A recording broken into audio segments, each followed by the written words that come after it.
one that summer. My cousin Lark and I had this unspoken challenge going late-night road trips to nowhere, crashing questionable bonfire parties, living off gas station snacks. But the night we decided to head deep into the Blue Ridge backcountry, that one never left me, not because it was fun, because I still don't have a good answer for what we saw. Lark had just gotten her license back after a long tangle of court appearances and a breakup. That had left her hollow. I think she wanted to prove to herself she could face something unpredictable and come out standing. Me, I just needed out of Charleston for a bit. I was tired of lectures, traffic, and my roommate's endless fights about trash day. We didn't plan much, just found an old paper map stuffed in her dad's desk. Faded edges, coffee stains, last updated probably when cassette tapes were still cool. He'd drawn a loop trail near the Carolina-Georgia line, told stories about hiking it back in his college days. According to him, it cut through old mining, learned no cell service, no rangers, just quiet. We left just after sunrise and reached the end of the road by noon. And I mean the end. The pavement gave up halfway up a ridge, like it got tired of existing. Parked beside us was a corroded pickup with no plates, windows opaque with grime. Its tires half swallowed by gravel. I said, "That's not right." Lark only shrugged. Could be hunters. We climbed over a leaning gate and started down a path so faint it barely counted as a trail. Humid air clung to us like a wet sheet. My shirt stuck to my skin, and every breath felt heavy. The trail split, and we followed the left fork into what used to be a creek bed dry now, littered with pale stones like scattered teeth. No signs, no trail markers, just a thin path winding toward a section of forest where the canopy closed in so tight the daylight faded to dim green. The deeper we went, the quieter it got. First the birds, then the insects, then even our footsteps felt too loud. The stillness wasn't peaceful, it was staged. I whispered, "You feel that?" Lark didn't answer. She only glanced back down the trail, her jaw tightening, then walked faster. That's when we heard it behind us, crunch, drag, stop. We froze. I expected to see another hike around the bend. Nothing. Just the trail, empty, stretching back into the dark. No wind, no movement, like the woods were holding their breath. We started walking again, slower. I counted to 12 steps in my head. Crunch, drag, stop. Closer now. Heavy. Whoever it was didn't care if we knew they were there. Up ahead, a collapsed shelter leaned drunkenly against a chunk of rock, have its roof caved in. A rope hung from a metal bolt in the rock face, frayed and stiff. "Up there," I said. Lark didn't argue. We scrambled up, boots scraping stone, and crouched low behind the broken wall. From here we could see the trail. Then he stepped out. A man too close, maybe 30 feet from where we'd just been. Jeans, worn boots, a tan jacket zipped halfway. No pack, no water. No reason to be out here. He didn't shout, didn't look confused, just stared at the spot where we hid, head cocked slightly, like he'd been waiting for us. I called down, "We're just passing through. We don't want trouble." No reaction, not even a blink. Then he walked toward the rock, slow, deliberate. He put one hand on the rope and held it. Didn't climb, didn't speak, just stared. I picked up a shard of shale. Edges sharp enough to slice. "If he comes up, we don't let him," I murmured. Lark found to heavy rocks and nodded. A minute passed. He let go of the rope, stepped back smooth, almost casual, and melted into the trees without a sound. We stayed put, listening. Then snap. A branch broke somewhere off to our left. That was enough. "We're leaving," I whispered. Lark went down first, landing soft. I scanning the trail while I followed. The forest was still dead quiet until, slowly, the sounds returned: mosquito whine, a rustle of leaves, distant birdsong. By the time we reached the truck, the noise felt fake, like someone had pressed play on a loop recording. Before climbing in, I looked back at the trail, just for a second. I thought I saw movement at the tree line. Maybe wind, maybe him. The road we took home didn't appear on my GPS. Even now, I've never been able to find it again.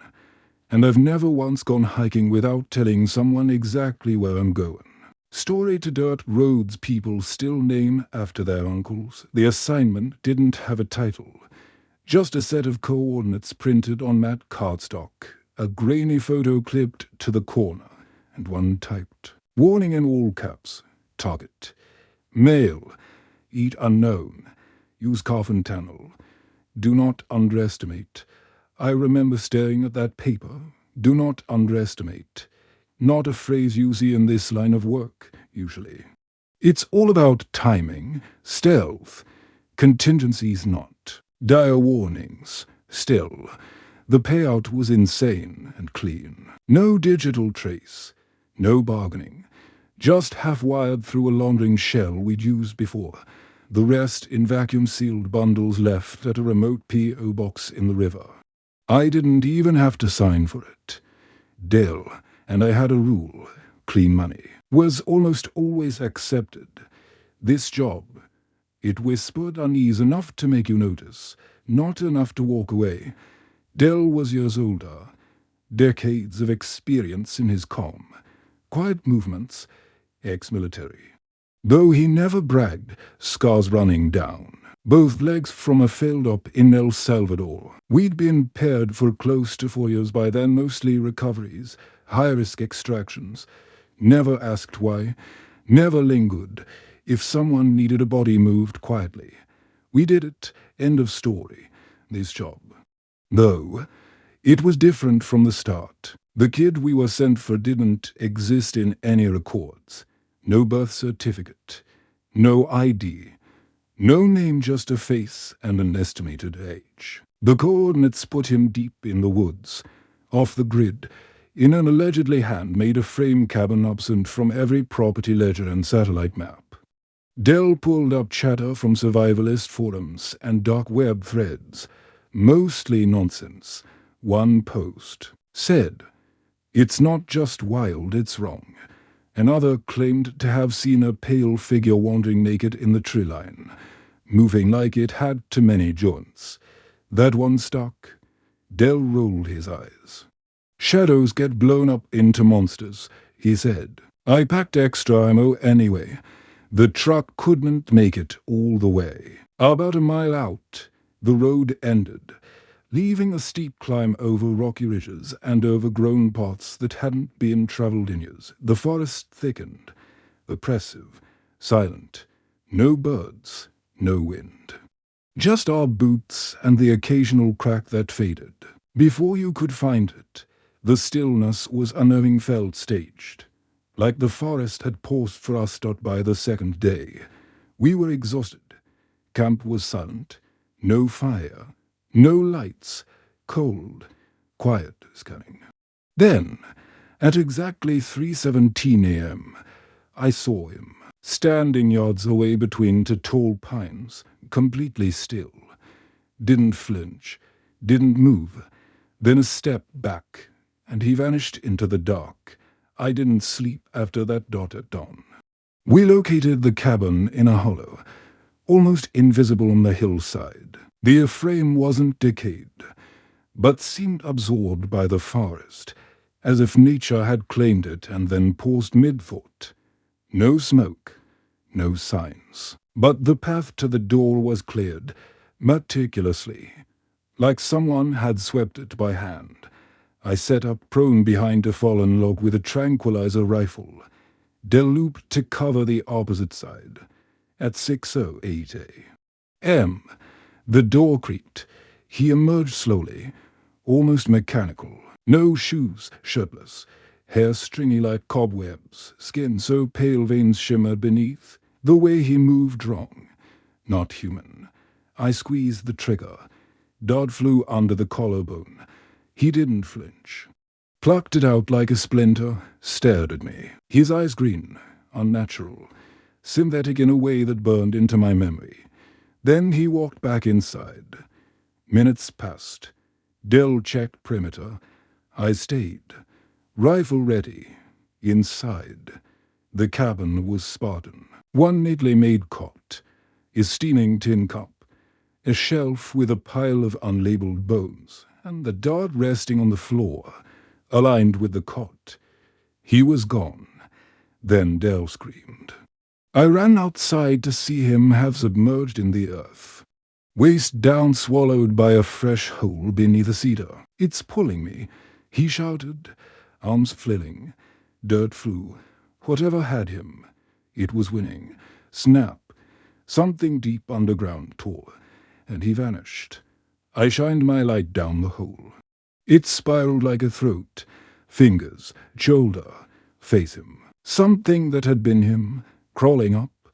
Jaw unhinged like a broken mask. Skin stretched tight and wrong, spine shifting under it. Then a sound, not growl, not scream, just a hum that drowned every other noise. I ran, until lungs burned. Vision black at edges.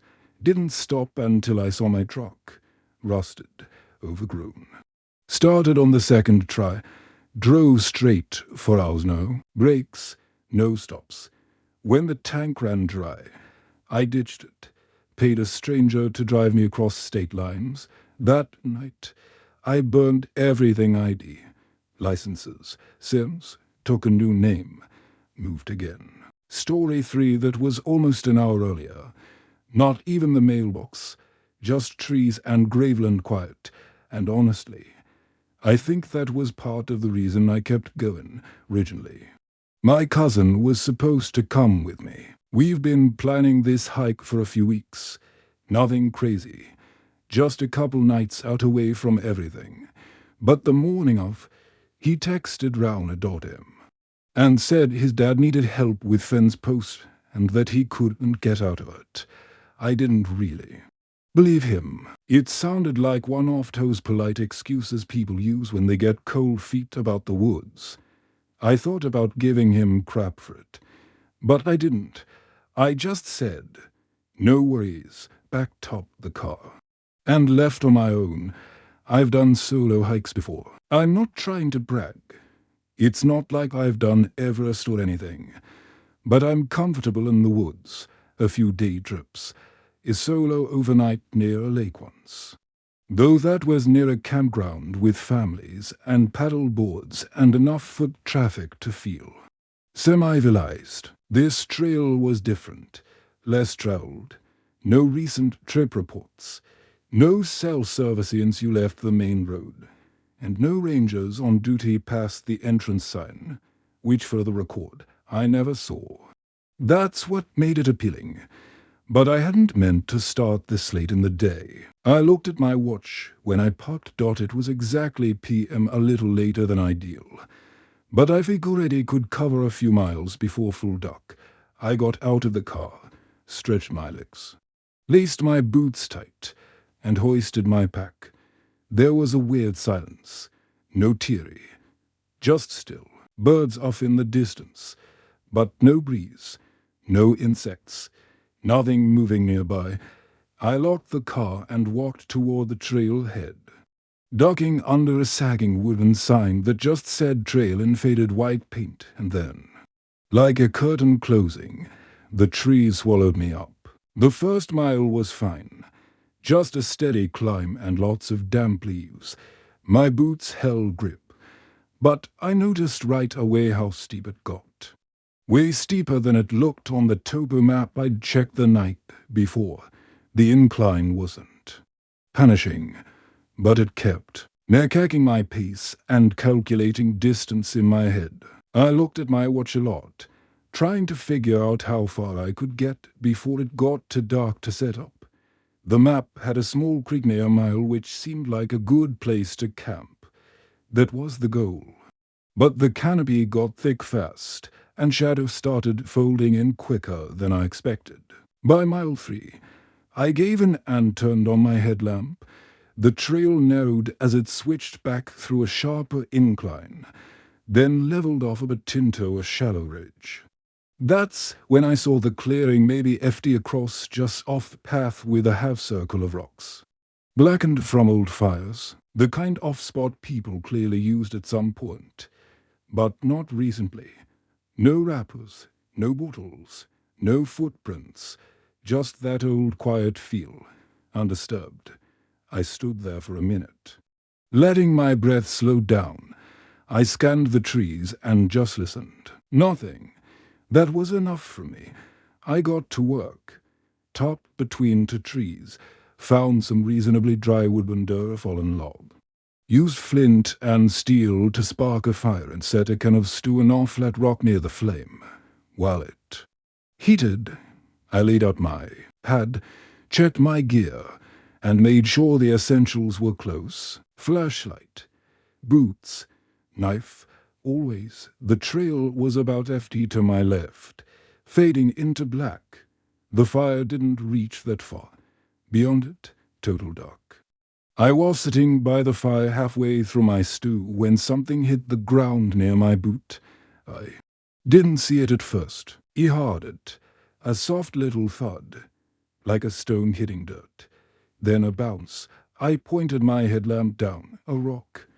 Pale, round, smooth, golf ball sized, and it hadn't moved, hadn't rolled in from the trail. I checked. The leaves were undisturbed round it. There were no slumps or overhanging branches. It hadn't fallen. It had been thrown. I froze. No dramatic gasp or anything. It just went still. The kind of still where your brain hits pause while it tries to make the math add up. I slowly turned the beam of my headlamp toward the woods, just brushing trees. The beam only gave me maybe a FT of visibility. Enough to know I was exposed. Not enough to see what was out there. I stayed crouched, stooping still in one hand, light in the other. I scanned the trees for movement, for sound, for anything, but after maybe minutes. I started breathing again, told myself maybe it rolled from higher ground. Maybe a squirrel knocked it loose, anything. But that didn't feel right. Not at all. I cleaned up, banked the fire, and crawled under the tarp. Flashlight to my right. Knife unshaved under my left hand just in case. I fell asleep eventually, and then something snapped me awake. I didn't hear a noise. I didn't see anything. I just woke up fast and wired. The air felt heavy, like the kind of pressure change you get before a storm.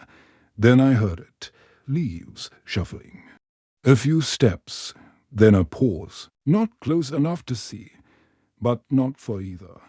I reached slowly for my flashlight. I spun fast, heart in my throat, scanning the top. The light was still on, but it was out in the leaves, empty away. Facing the woods, someone had moved it. I didn't move in my sleep. I don't roll, and there's no way it ended up there on its own.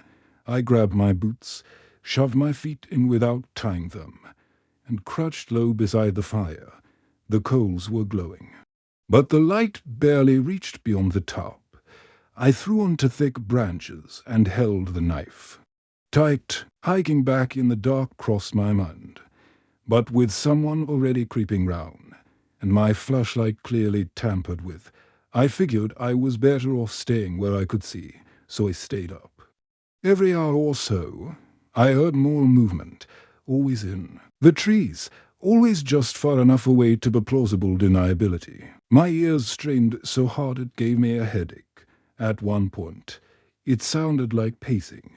Someone walking back and forth across the trail, slow, measured, then silence, then a low dragging sound. Like something scraping bark. I didn't sleep. Just before dawn, It got worse. Footsteps this time closer. FDOA.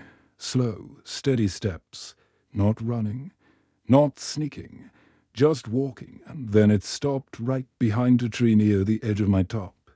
I couldn't see it. But I could feel it.